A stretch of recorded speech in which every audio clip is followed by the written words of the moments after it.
I'm talking to Michael Chapman here, outside the Count House in Bottallack. This must bring back memories, Michael. No, I mean, this is, always will be to me and Andrew, a magical place.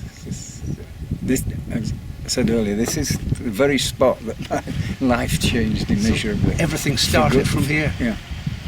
And I had no idea what to do with the rest of my life, and I walked in here because it was raining, and I offered to play, and they gave me a job for the rest of the summer, and I've been at it ever since. I never intended, I never had a plan to be a professional musician. I never thought people like me could be a professional musician, let alone write songs and get clean away with it. So you were just sort of scuffing around with the guitar then? I'd resigned from teaching. I was about to resign from a marriage, and I hadn't got a clue what to do. I just had to get out of teaching. I was the wrong man for the job, and I got out before I did any more damage. And I was came down here for a week's holiday, and we were living in the back of an A35 van down Cott Valley. Is this you and Andrew? No, me and my wife. And I was going to drive back home to Lancashire. We were living in Bolton, Lancashire, and it rained so hard I thought, I can't drive overnight in this. And I followed a van that had a folk club sticker in the back window, and I just followed it, and I thought, I've got a guitar, I'll go up there, see if I can get out of the rain for a while. And I played half an hour, and, well, maybe not even that. I can remember it to this day what I played. I played The Train and the River by Jimmy Jeffrey, Thelonious Monk's Around Midnight, and a Jimmy Rogers Railroad song. Now, and folk clubs were such a broad church in those days that they thought it was magic. I mean, maybe nobody had ever done Thelonious Monk at the Count House before, I don't know. See, Des Hannigan remembers that Ian Todd was the guy who... Yeah, Ian ran it. And they had this, I suppose you'd call it positive vetting, that they'd let somebody sing one song, and if they were good, they could do two, and if they weren't... Well, they obviously let me stay. I must have done something right. Well, Des says that when they first heard you, they said, oh, keep this guy on, and he had to fight his way down to the front again, because the place was packed. Yeah. And they asked you to stay on, and then Ian offered you a booking the very next day, I think. Yeah, he said, what are you doing for the rest of the summer? I said, what do you mean? He says, well, we're open 6 nights a week. There's an all-nighter on Saturdays. And at the end of the week, you'll get a share of the take. I said, well, then there's a £5 you're on. So you had literally no money? No, I had a tank full of petrol that would have got me back to Lancashire. Right. And I drove back to Lancashire and dropped off my missus, and I said, I'm going out for some cigarettes, and I've never been back since. Okay. Which I shouldn't really be proud of, should I? So what was it like? You come into this club, I believe the door was a big swinging door at the time, sliding door. Well, you went in there, and there was a coffee house there. Right. With Ian Todd and Jack, what's his name, who's now in Australia. Hayward? No. John Wood. Sorry? John Wood. No, Jack King. Jack King. They were called the Blue Sharks because they had blue shirts on and they were dispensing coffee. Jack King was chatting up all the girls like he still does. And you see, I'd played in... The guitar bought my education. I was in at least 5 bands all the time, like jazz bands and country bands and rock bands and big 60-piece dance bands, because getting paid for playing the guitar bought my education. So I was semi-pro for about 6 years, and then when I went teaching I stopped because I wanted to be a good teacher. So I had all this stuff that I could play, and so I just dredged it all up. It was just whatever came into my head, that's what I played. And you spent the summer. But what I wasn't used to was that, you know, at the end of a rock gig or a jazz gig or whatever, you get paid and you're on the street. When at this place and in the other folk clubs that I'd started to play, people would ask you back a cup of coffee, a bottle of beer, a glass of wine. I wasn't used to people being nice to me. You know, it was so sociable. It was totally surprising to me because I'd never been treated as well as that. Right, it's like a big family thing. It was, really. yeah, it was wonderful. You know, and I mean, I'm no fan of folk music. I've never known anything about it, but the whole scene was lovely, and it was the only place you could play acoustic guitar. You know, and get away with it because they would actually be quiet. You know, you couldn't play acoustic guitar unless you were Jerry Loughran. You couldn't play acoustic guitar in bars. You know, walk around the tables and doing it. Jerry could. But, Jerry, yeah, we spoke about Jerry. So there's no amplification, but No, nothing. and you did the whole of that summer. What year was that? 66. Right.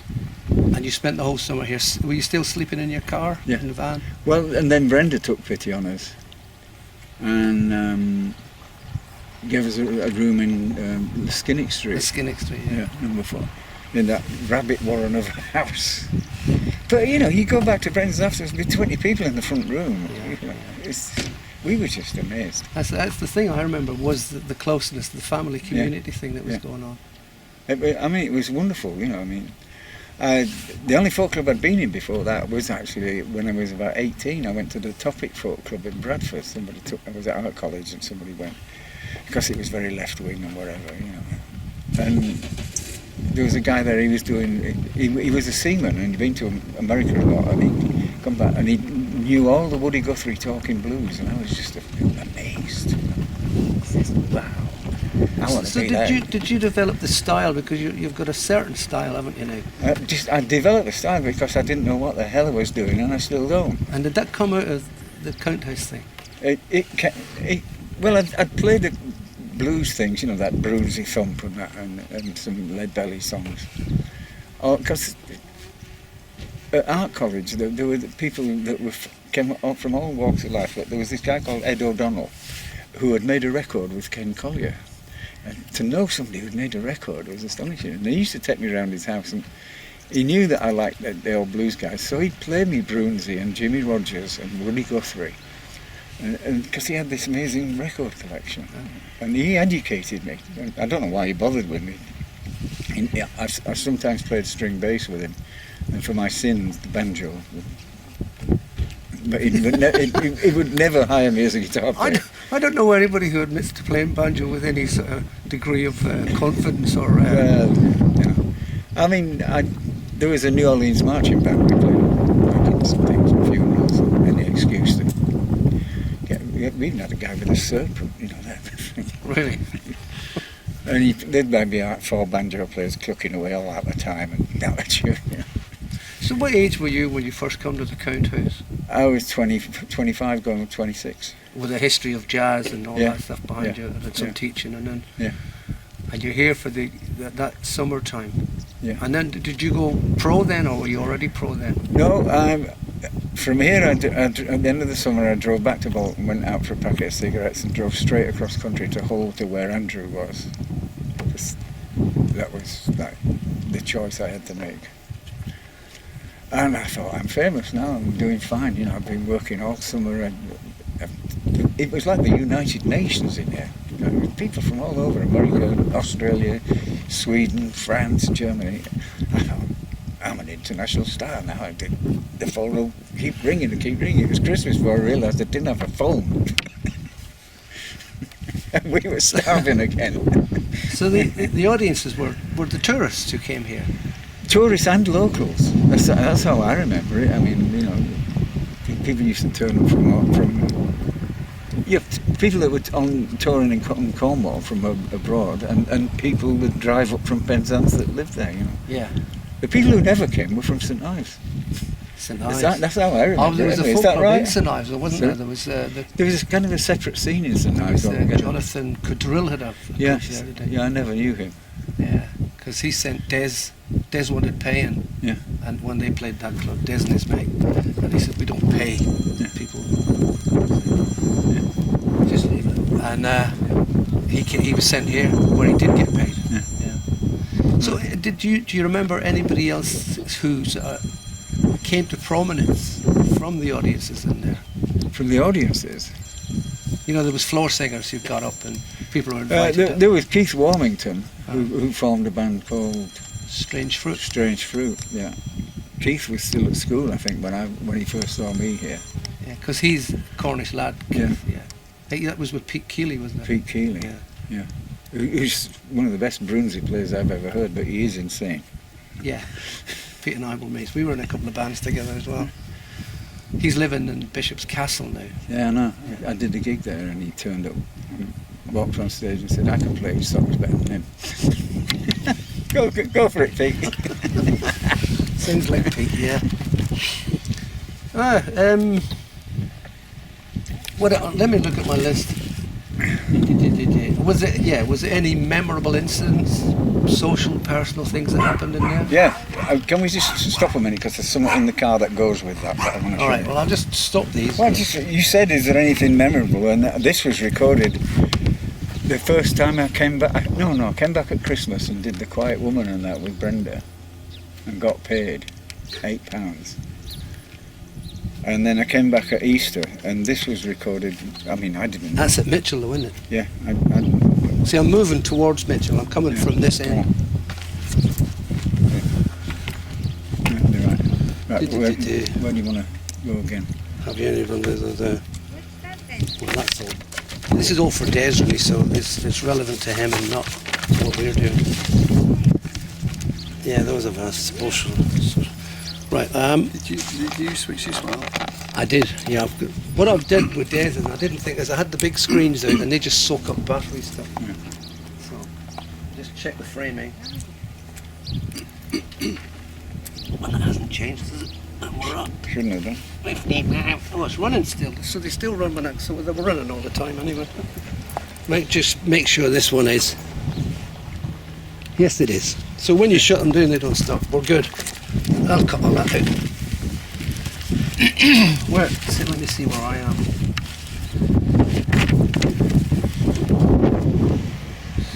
Any memorable highs, both from a personal and a general point of view? I mean, I know that Brenda started humming in there, Yeah. and that's how she came to prominence, along with John the Fish. And Jerry Loughran apparently used to say when he was playing, he said, "Sing my song," to the audience. "Sing my song." Oh yeah.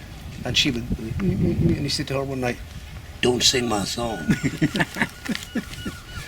But that's Des' memories.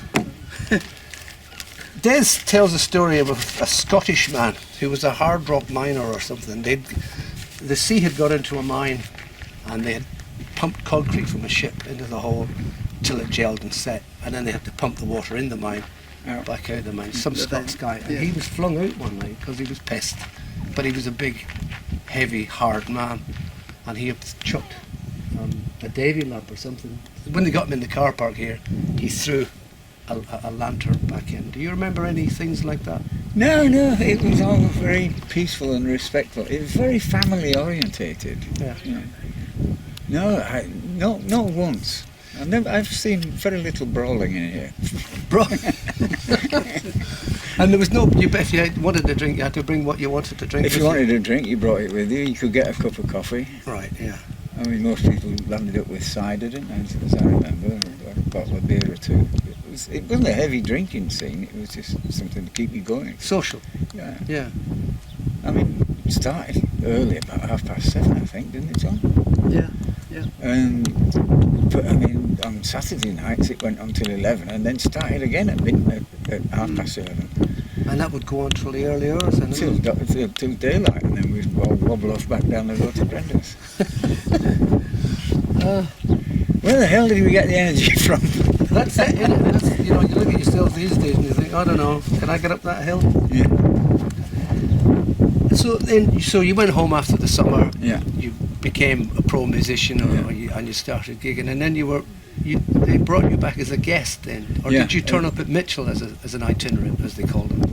Brenda took me up to Mitchell, right. And I just to go, and she wanted to go and sing with John, and I wanted to go and play because it was a completely different scene. I mean, it was Wiz and Pete led the scene there. Ralph was kind of their apprentice. Mm. Pete Merriman was knocking about. John Sweet played double bass if you wanted to.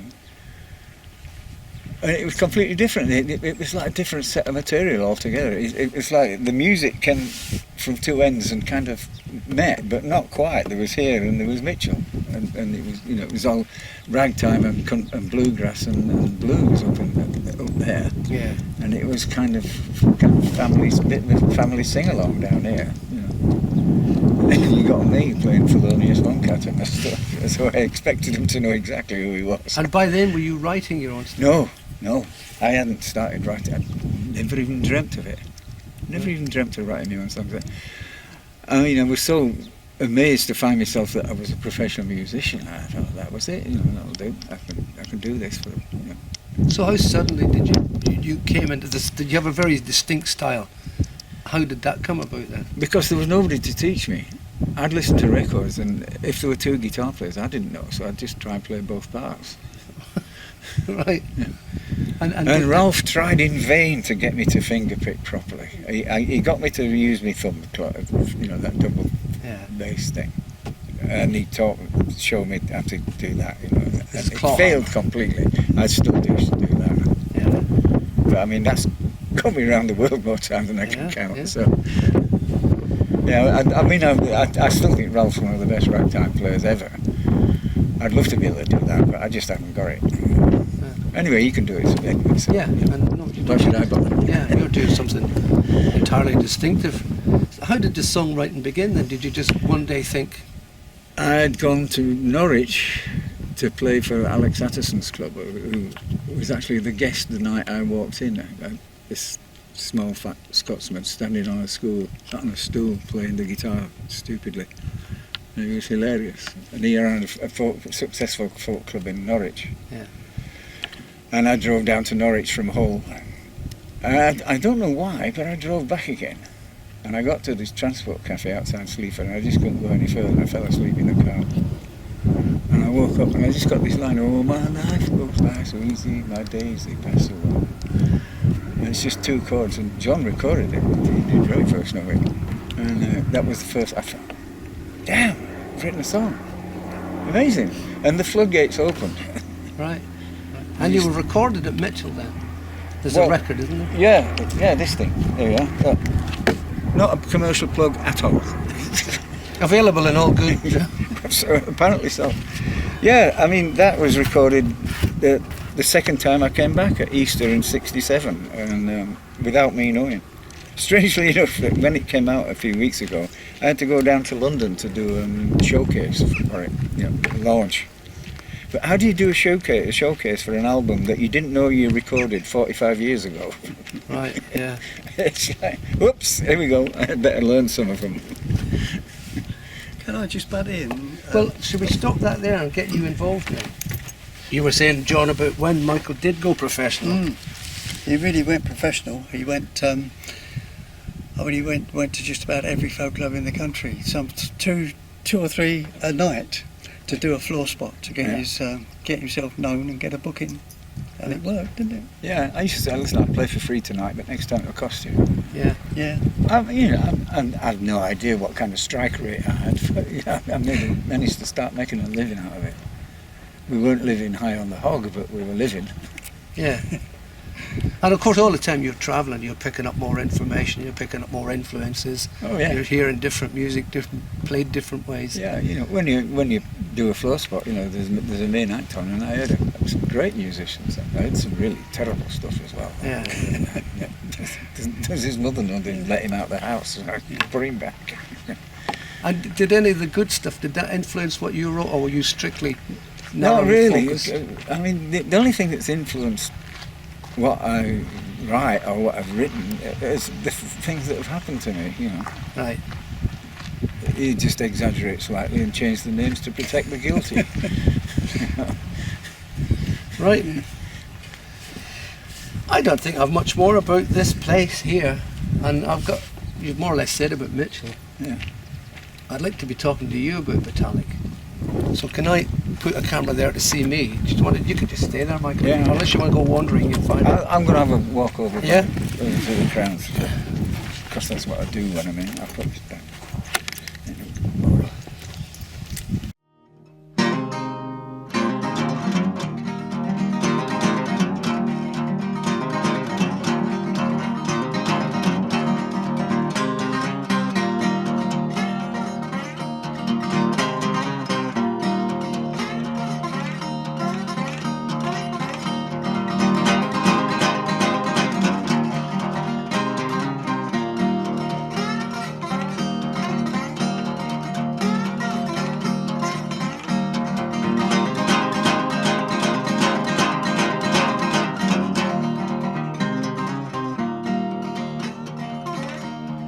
Going down this road, feeling bad.